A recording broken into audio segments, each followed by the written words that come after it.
8 de la mañana con 6 minutos, 8 con 6 minutos. Mientras conectamos con nuestra segunda invitada, queremos recordarles el caso, actualizarles el caso del femicidio de María Belén Bernal. Ayer, como lo decíamos, la cadete Jocelyn Sánchez, quien está procesada por el femicidio, o estaba procesada por el femicidio de la abogada María Belén Bernal, salió de la cárcel ayer a eso de las 16 horas. Con lágrimas en su rostro, agradeció a quienes la apoyaron. Agradezco a Dios, a la Virgencita y a todas las mujeres valientes que pelearon conmigo esta lucha. Hoy estoy libre, soy inocente, hoy se hace justicia, dijo en las primeras declaraciones que ha dado la cadete Jocelyn Sánchez durante todo este proceso. El abogado defensor Paul Egret también indicó que su defendida es una mujer libre y que continuará defendiéndose así en el caso.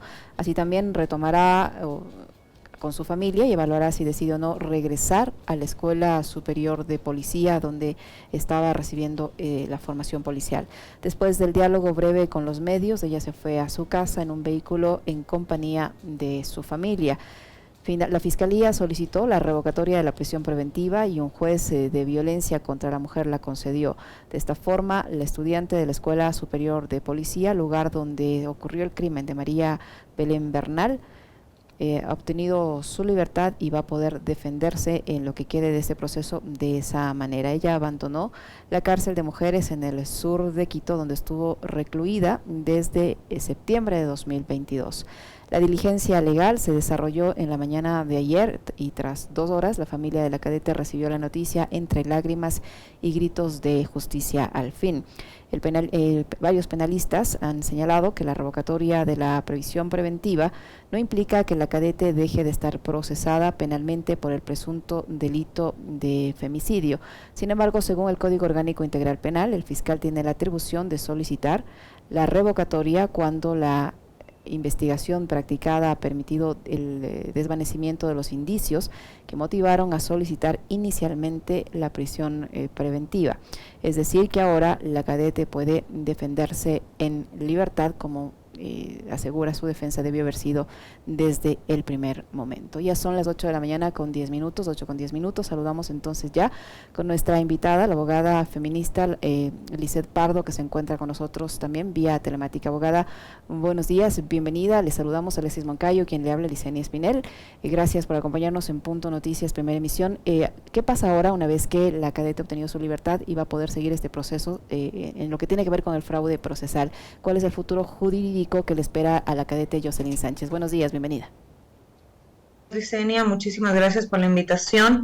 En ese sentido, pues básicamente continuará el proceso penal correspondiente en cuanto a la causa que se está llevando, que en este caso sería el del fraude procesal, comprendiendo también si es que Fiscalía va a dejar de vincularla en el proceso del femicidio, ¿no? Uh-huh. Entonces habría que determinar primero cuáles van a ser las acciones que Fiscalía va a tomar dentro de esta causa.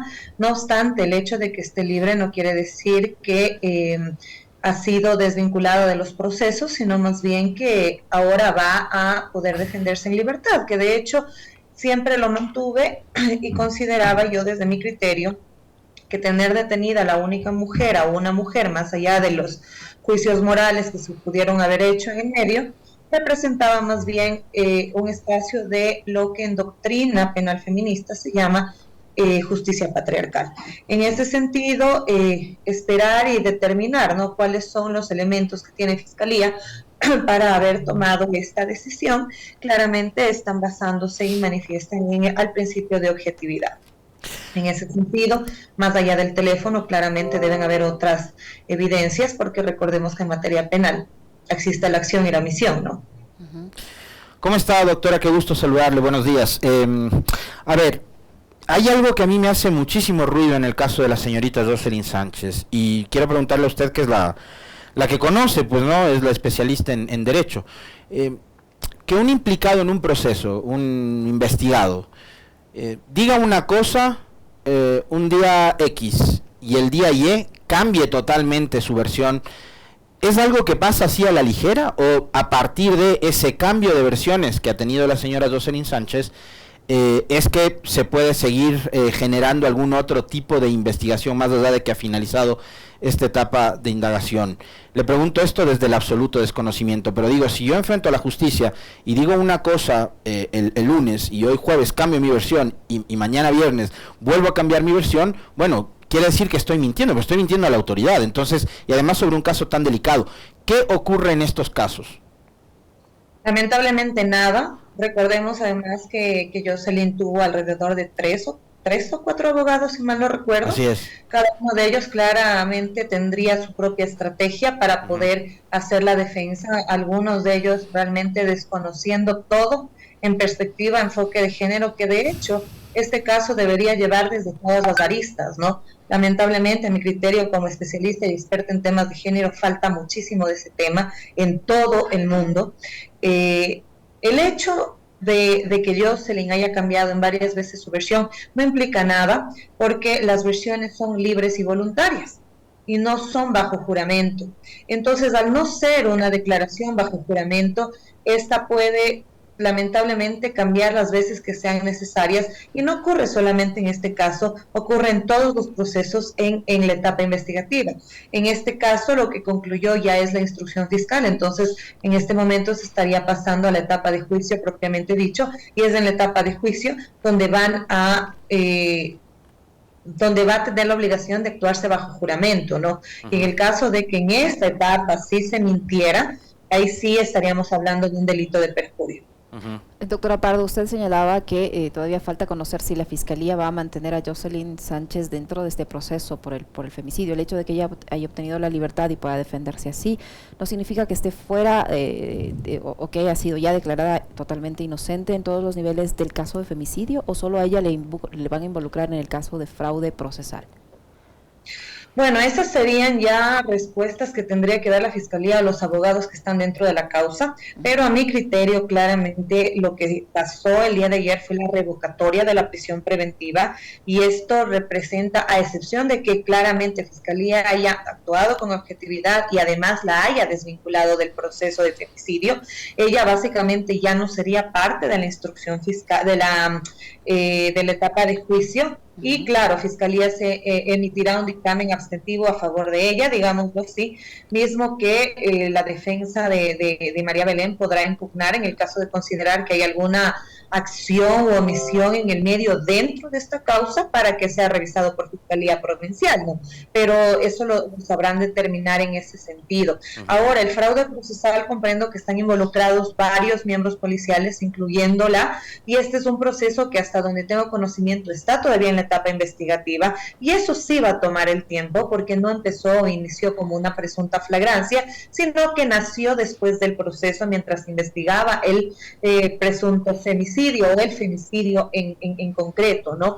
Entonces, bajo esos elementos va a tener el tiempo necesario para realizarse las investigaciones respectivas y a través de ello verificar lo que deviene o devenga en derecho, para a partir de ahí actuar como corresponde. En todo caso, a mi criterio considero que comunicacionalmente pueden estar existiendo circunstancias que lo que hacen es abrumar más bien, ¿no? Y recordemos que las acciones también pueden venir acompañadas de omisiones. Doctora Pardo, quiero volver nuevamente al tema del cambio de versiones, porque creo que eso es es una de las cosas más graves posterior al crimen, ¿no? Y usted mencionaba el tema de los abogados, y me parece que ese es un asunto que hay que tratarlo con mucha precisión, porque los abogados también se aventuraron a dar declaraciones con respecto de lo que ellos habían conversado con la señorita Sánchez. Y yo recuerdo que el doctor Gonzalo Realpe, en este espacio, en este medio de comunicación, habló de que hubo un teniente o subteniente, incluso dio el apellido del policía, del oficial, al que un cadete le fue a golpear la puerta y le dijo: mira, acá están pegando a una mujer, es mi teniente Cáceres, ¿qué hacemos? Y el señor, subteniente o teniente, lo que sea, pero tengo entendido que era un rango menor que Cáceres, le dijo: no te metas porque esa es una pelea de pareja. O sea, sí hubo gente que escuchó, doctora, y eso lo dijeron los propios abogados de la señora Sánchez. De hecho, hay una conversación horrible de otros abogados con la señora Sánchez que la revelan, y terminan a ella también victimizándola por la forma incluso en la que la tratan, ¿no? Entonces, ¿qué pasa con eso? ¿Qué pasa con esos audios? No sé si con el hecho de haberlos publicado pierden valor, ya no son objeto de prueba dentro del proceso, pero ¿qué pasa con eso? Con las declaraciones del doctor Realpe, ¿qué pasa con esas revelaciones que hicieron en esas grabaciones de conversación de los abogados con la señora Sánchez? Bueno, en ese sentido sí voy a ser muy enfática y de determinar varios puntos, ¿sí? Los casos mediáticos no sirven únicamente para que salgamos en la televisión. Los casos mediáticos tienen que tener un cuidado muy delicado al momento de nosotros como profesionales del derecho evacuar cualquier tipo de criterio, cualquier tipo de información o demás circunstancias que hagamos a través de los medios de comunicación.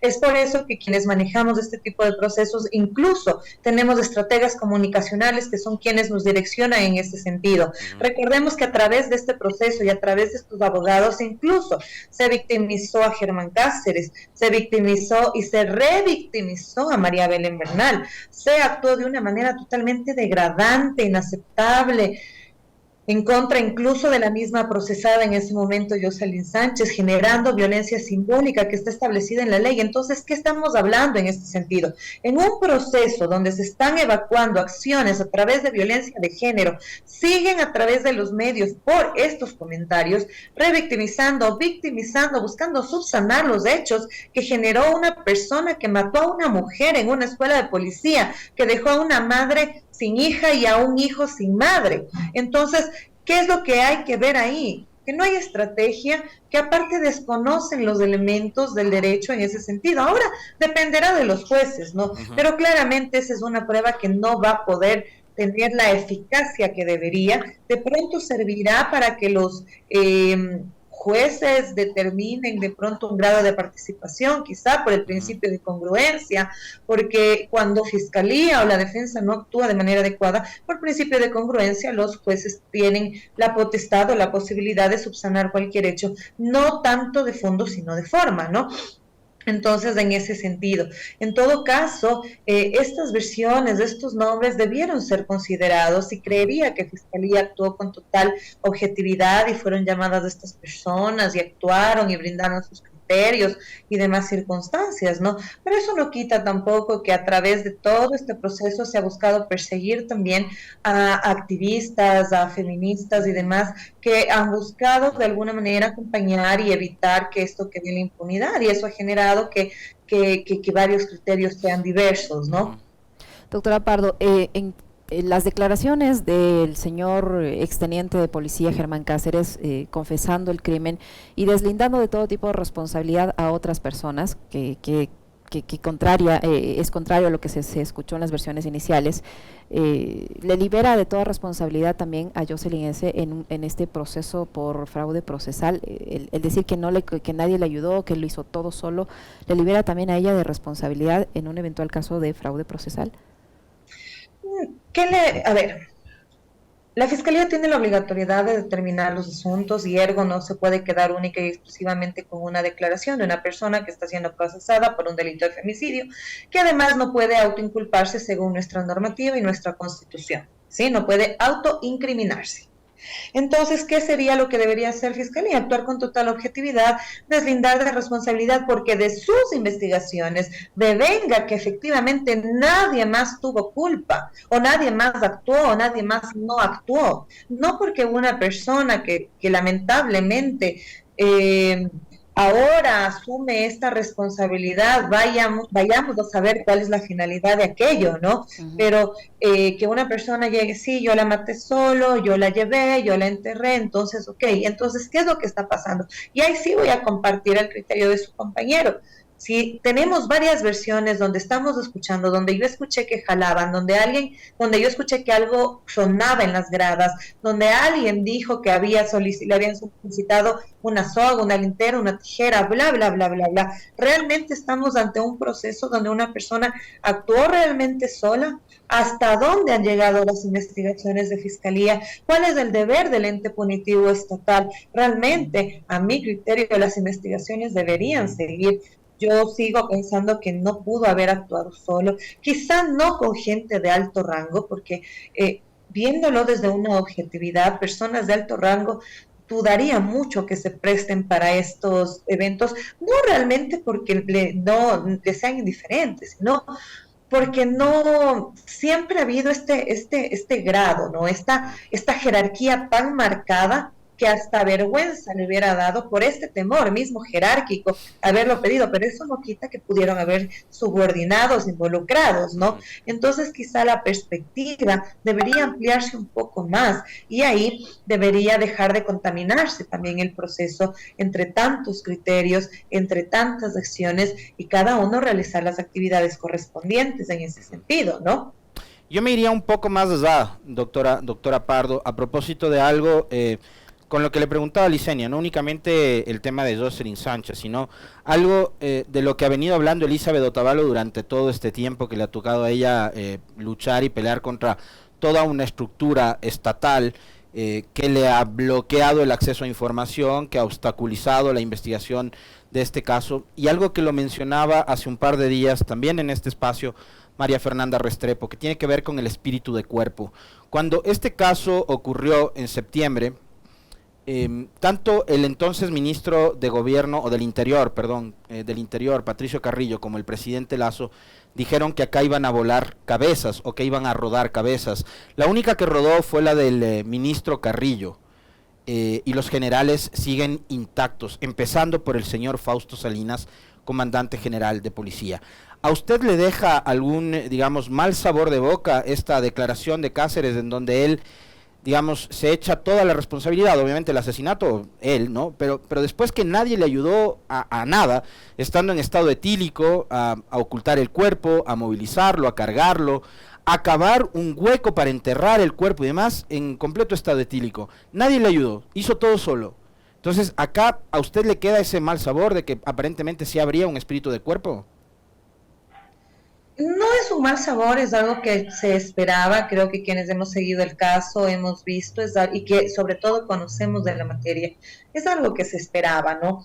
No es el hecho también, recordemos todo el espectáculo que hizo nuestro gobierno, nuestra policía, cuando aparentemente lo detuvieron ellos y todas las hipótesis que hubieron alrededor, ¿no? ¿Quién lo hizo? ¿Quién lo descubrió? ¿Quién actuó? ¿Quién no actuó? Bla, bla, bla. El hecho de que efectivamente la policía colombiana haya tenido que venir, realizar un informe, realizar una investigación alterna, digamos, para aseverar todas las acciones y todo nace desde el show de su captura.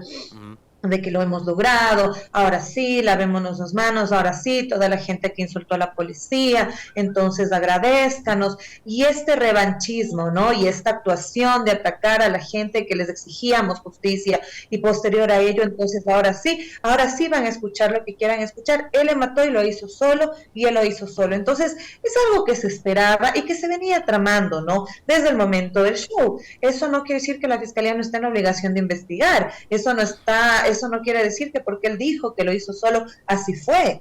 Ya, hay un video donde presuntamente sí se escucha y se determina que él la mató. Y aquí nadie está diciendo que alguien más la mató.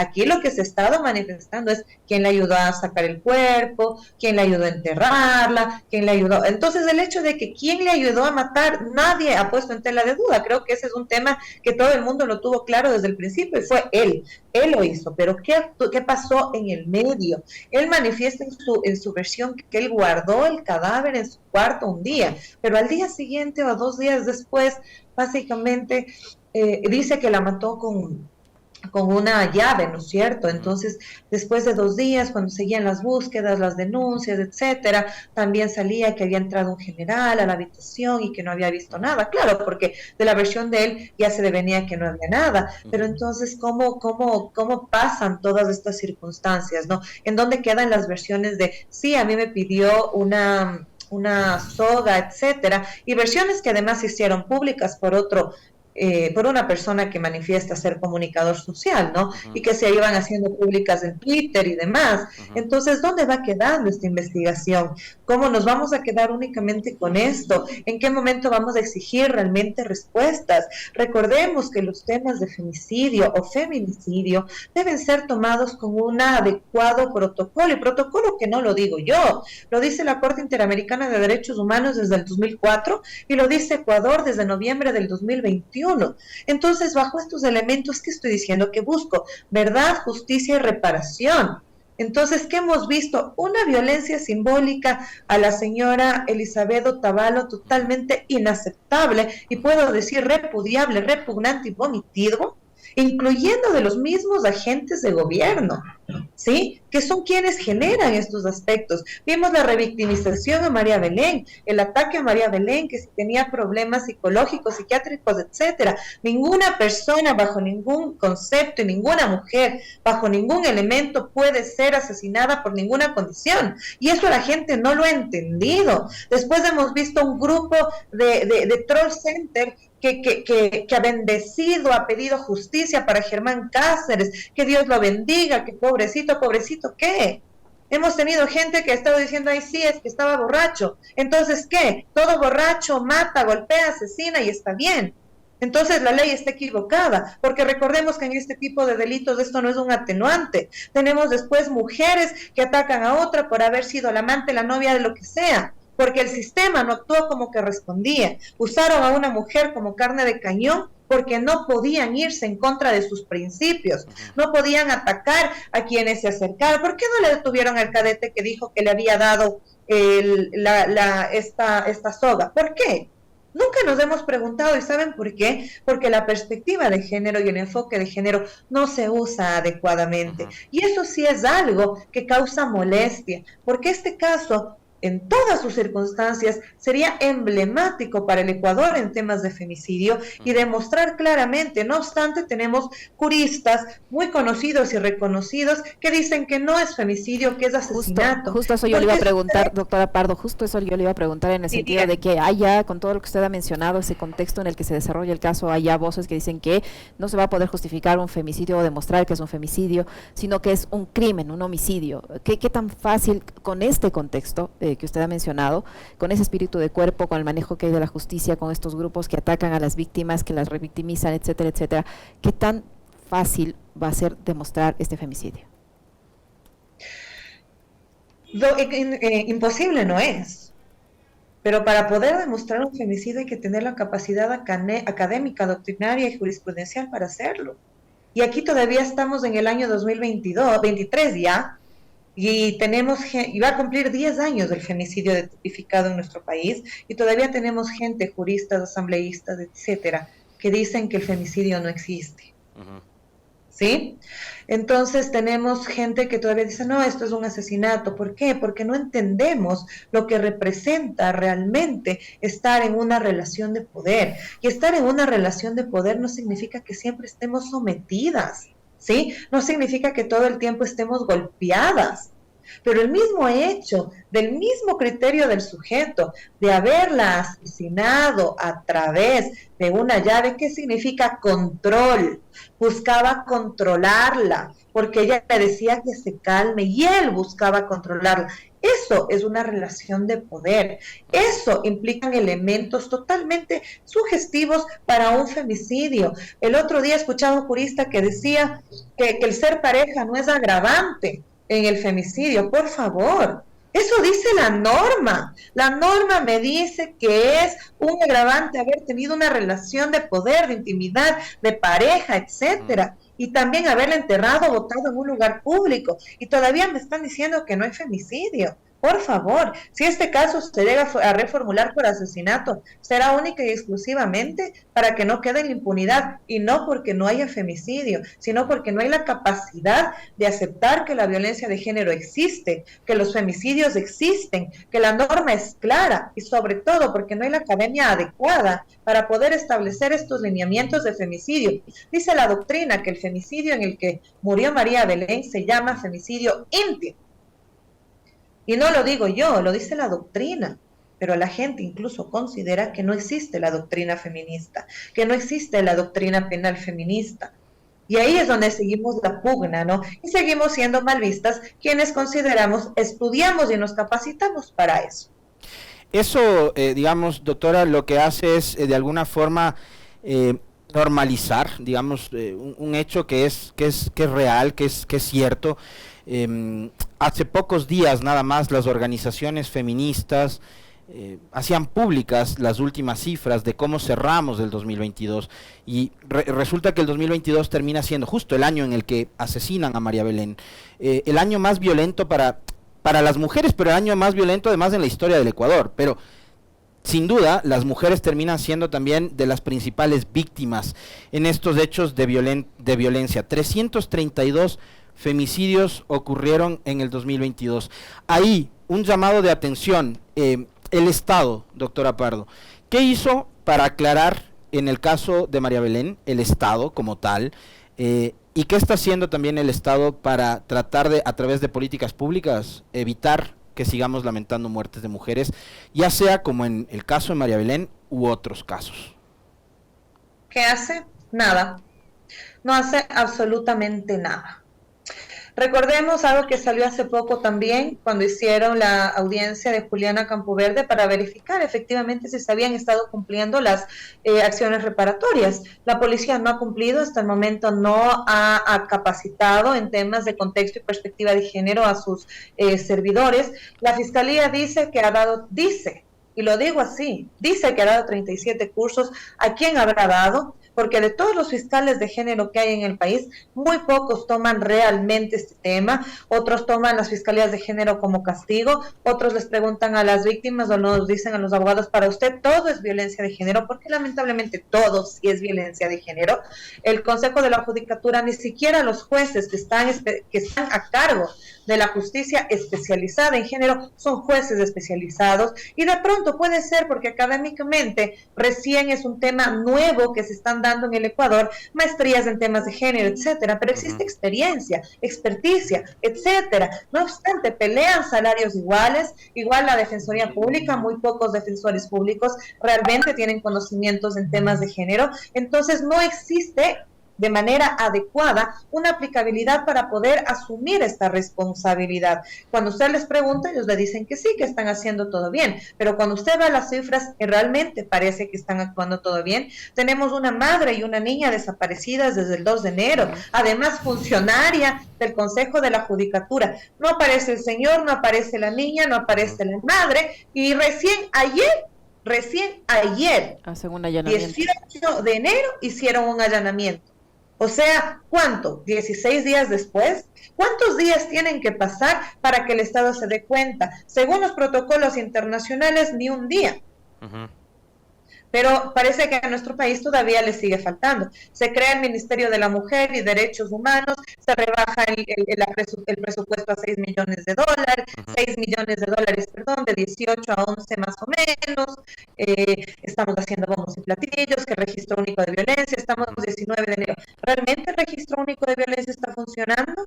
¿Realmente ya se han tomado los parámetros? Así es que no. Pero además quiere tomar el gobierno el control del registro único, doctora Pardo, cuando el registro único ya existe o ya debería existir y debería estar bajo el control del sistema judicial, no del gobierno. Exactamente. Además, el registro único de violencia se considera desde el año 2018, desde el 5 de febrero del 2018, a través de la Ley Orgánica Integral para prevenir y erradicar la violencia contra las mujeres. ¿Y saben por qué pasan todas estas cosas? Porque no nos instruimos en temas de género.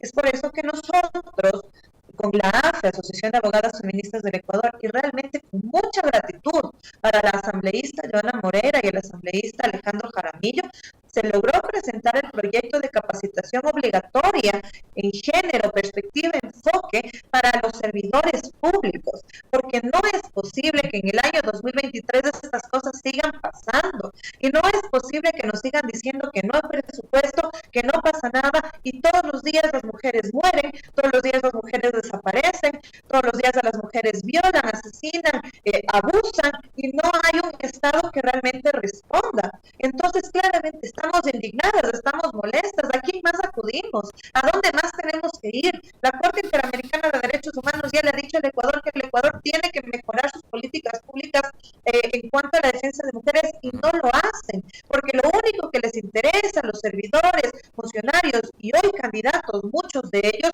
es usar la palestra feminista, usar la violencia de género como una palestra para llegar a un poder, llegar y olvidarse. Y muy pocos son los funcionarios públicos de elección popular que llegan y cumplen. Y ahí sí voy a hacer un paréntesis porque son muy pocos los que realmente toman en consideración este tema para poder realmente hacer un cambio.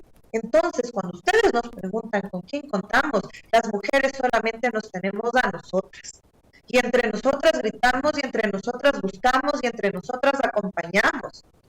Porque si recordamos el mismo caso que estamos hablando, María Belén Bernal, ¿quiénes sostuvieron a la madre? ¿Quiénes gritábamos afuera? ¿Quiénes estuvimos ahí? Y no estoy diciendo que nos merecemos una placa o un aplauso, pero nosotros ni siquiera deberíamos estar afuera gritando y exigiendo justicia, porque el Estado debe cumplir su deber, su trabajo, debe cumplir los estamentos internacionales a los que estamos sometidos muchos años, muchísimos años. ¿Y qué hacen? Nada. Doctora Pardo, cambiando el tema, yo le quisiera preguntar su criterio, ¿qué va a pasar ahora, una vez que se ha publicado en el registro oficial esta ley de economía violeta que por un error, entre comillas, reduce el periodo de lactancia materna de 15 a 12 meses? Esto es obviamente un perjuicio para las mujeres, para las madres, ¿y cómo se corrige? ¿Hay o no hay forma de corregir algo que ya fue publicado en el registro oficial y que tiene este error? ¿Qué consecuencias va a traer este error? Claro que hay formas y las vamos a hacer, de hecho ya las estamos considerando. Pero aquí también voy a decir que hay un error grande y garrafal de siquiera el 99% de asambleístas y solamente el 1% se salvan, a mi criterio, porque he tenido el honor de poder compartir estos criterios con gente que realmente sí les interesa saber, muy pocos, muy pocas. El hecho de que, por ejemplo, la unidad técnica legislativa, a través, para llegar a una ley, ¿sí?, al pleno, tiene que pasar varios puntos, ¿no? La aprobación del CAL, la aprobación de la Comisión de Justicia, el informe de UTL. ¿Qué pasa en este sentido? El informe de UTL, si bien es cierto, no manifestaba claramente, quién sabe por qué, que esta ley no debería aprobarse, sí dejó de manera clara y enfática manifestando algunas cosas, ¿no? Por ejemplo, que consideraba los parámetros de valoración desde el género como categoría de análisis. Se evidencia que el proyecto no ha abordado de manera correcta la transversalización del enfoque, por cuanto no se ha configurado de manera correcta el problema de la discriminación en el ámbito laboral económico. Esa falta de diagnóstico ha hecho que las propuestas normativas sean muy generales y repetitivas a las ya encontradas, lo que no logra establecer un orden jurídico claro de protección. Ya lo decía la unidad técnica legislativa. ¿Cómo llegó a pasar al pleno? Porque lo decidieron. ¿Qué pasó en el medio? Efectivamente, y a mi criterio, la única persona dentro del pleno que se dio cuenta, que actuó de manera enfática, fue la asambleísta Joana Moreira. Ella lo dijo antes de que pase, que está afectando, el artículo 24 afectaba la maternidad y el artículo 25 la maternidad y lactancia. Y esto se iba en contra de la sentencia de la Corte Constitucional en la que efectivamente hablábamos de una regresión de derechos. Nadie la escuchó. Y no porque no hayan querido, no sabemos qué haya pasado, pero ella siempre fue muy enfática. ¿Qué pasa en el momento de la votación? En el momento de la votación, efectivamente, Joana es la única que vota no, ¿sí? Porque cuando le preguntaban qué pasaba, ella decía que se iban en contra de la sentencia 319 JP20. Entonces, ¿qué es lo que está pasando en el medio? ¿No están leyendo? No están escuchando a las expertas porque invitaron a muchísimas expertas a exponer sobre el tema. ¿Qué pasó con el veto parcial del presidente? Y ahí sí vamos a decir una cosa, este es un veto parcial que por primera vez reconoce, por ejemplo, a las trabajadoras sexuales y a las trabajadoras ambulantes, ¿sí? Pero sigue hablando regresión de derechos. Entonces, en este momento lo que estamos organizando a través de varias organizaciones de sociedad civil es además presentar la inconstitucionalidad del artículo 24 y 25, porque la regresión de derechos tiene varios aspectos, ¿no? Hay algunos que son sumamente claros y hay otros como este que se basan en la voluntariedad para poder determinar si es que puedo o no puedo regresar mis derechos, pero no se puede, ni por manera voluntaria. Es como que de mañana dijéramos que las madres pueden renunciar voluntariamente a la pensión de alimentos y no pueden, porque el derecho no les corresponde, sino a los niños, niñas y adolescentes en ese tema. En este caso es igual. Entonces, bajo estos elementos, de manera clara y enfática, se está trabajando desde estos lineamientos y ventajosamente la asambleísta Yana Moreira también nos está acompañando o está acompañando a algunas mujeres en este camino, porque considero que la vida política de nuestro país no puede estar siempre en manos de quienes ni siquiera leen. Lo que les manifesté de la Unidad Técnica Legislativa le llega a todo el mundo, a todos los asambleístas por medio de sus asesores o a ellos mismos. ¿Por qué nadie se dio cuenta? Terrible. No se dieron cuenta o no se quisieron dar cuenta, ¿no? Muy bien. Muchísimas gracias, doctora Pardo. Siempre un gusto conversar con usted. Muy amable. Estaremos pendientes de cuál es el desenlace de esta situación y le molestaremos nuevamente. Muy amable por Ustedes, un placer. Gracias. Hasta luego.